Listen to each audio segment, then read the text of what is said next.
এই হকার উচ্ছেদকে কেন্দ্র করে শতরূপ ঘোষ বলছেন যে নরেন্দ্রের মধ্যেও তো চায়ের দোকান ছিল, তখন যদি উচ্ছেদ করা হতো কেমন লাগতো? কি সে রেল স্টেশনে হকার হিসেবে হকারি করতো কিনা আমি জানি না। এখন দেখুন, শতরূপদের আর তো বেশি দিন নেই, ওদেরও এবার হকারি করতে হবে।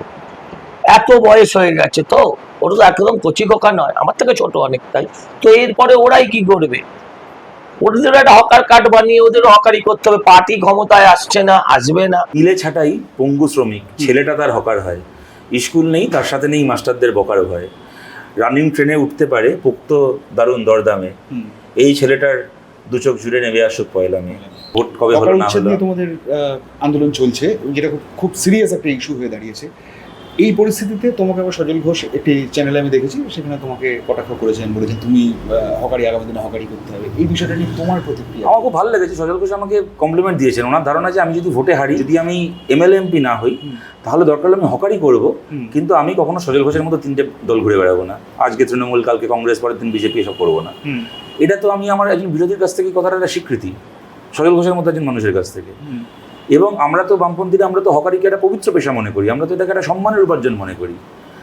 আমরা তো নিজেদেরকে পণ্য বানিয়ে হকারি করায় বিশ্বাস করি না। যে আজকে সিপিএমের পার্টি অফিসে গিয়ে বলছে আমাকে নেবে, তারপর তৃণমূলের পার্টি অফিসে গিয়ে বলছে আমাকে নেবে, তারপর বিজেপির পার্টি অফিসে গিয়ে বলছে আমাকে নেবে, কাউন্সিলর করে দেবে, এমএলএ করে দেবে, কংগ্রেসের পার্টি অফিসে গিয়ে বলছে আমাকে নেবে।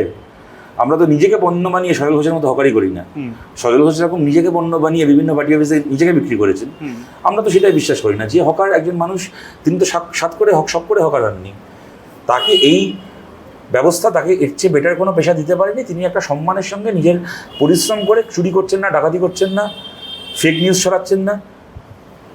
তিনি আইটি সেলের নাম লিখিয়ে লক প্রোফাইল থেকে মহিলাদেরকে স্লাটশেম করছে না। সে পরিশ্রমের সঙ্গে নিজের একটা জীবিকা নির্বাহ করছে। আমাকে যদি একজন শ্রমজীবী মানুষের হওয়ার কথা বলে থাকি, আমি তো গর্বিত। আমার তো যোগ্যতা নেই হকার হওয়ার, হকার হতে না যোগ্যতা লাগে। পয়লা নেমে আসুক পয়লা মে বলে একটা কবিতা, অনামিকা মিত্র বলে একজন, অনামিকা মিত্র একজনের ছদ্মনাম, তিনি আজ আর নেই। তো সেখানে একটা আমার খুব প্রিয় কবিতা, সেখানে একটা স্ট্যান্সা ছিল, একটা প্যারাগ্রাফ ছিল যে মিলে ছাটাই পঙ্গু শ্রমিক, ছেলেটা তার হকার হয়। স্কুল নেই, তার সাথে নেই মাস্টারদের বকার ভয়। রানিং ট্রেনে উঠতে পারে পোক্ত দারুণ দরদামে। এই ছেলেটার দু চোখ জুড়ে নেমে আসুক পয়লা মে। আজ যাকে হকার দেখছি, হয়তো তার বাবা মিলে কাজ করতেন, মিলে কাজ করতে গিয়ে হয়তো পঙ্গু হয়ে গেছেন, হয়তো কারখানার লকডাউন হয়ে গেছে, কাজ হারিয়েছেন।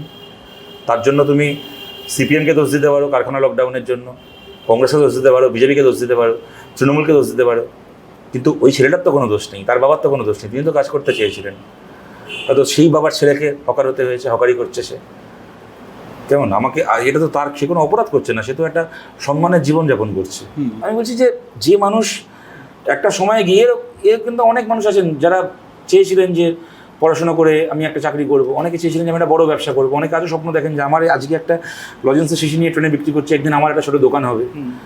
অনেকে খেলাধুলায় ভালো ছিলেন, কিন্তু একটা সময় তারপরে আর সেই সুযোগগুলো ছিল না, তাকে খেলাধুলো ছেড়ে, মাঠ ছেড়ে হকারিতে আসতে হয়েছে। এরা তো শ্রমজীবী মানুষ, এরা তো আমাদের গর্ব, এরা তো আমাদের শিক্ষক। তো আমি তো হকারদের পায়ে মাথা নোয়াই একজন কমিউনিস্ট হিসেবে। আমার মধ্যে সেই ক্ষমতা নেই একজন হকারের যে যোগ্যতা আছে। তিনি যে হাড় ভাঙা পরিশ্রম করে সামান্য কিছু উপার্জন করে বাড়িতে ফিরে নিজের সন্তানকে নিজের থেকে আরেকটু ভালো জীবন দেওয়ার জন্য লড়াই করছেন, আমি তো তার পায়ে মাথার ছোঁয়াই। আমাকে যদি সজল ঘোষ বলে থাকেন যে কালকে আমি তার একজন হকারের মতো মানুষ হয়ে উঠতে পারবো, তাহলে এটা আমার কাছে একটা প্রশংসা, এটা আমার কাছে একটা শ্লাঘা, এটা আমার কাছে। আমি তো কৃতজ্ঞ সজল ঘোষের কাছে আমাকে এটা বলেছেন বলে।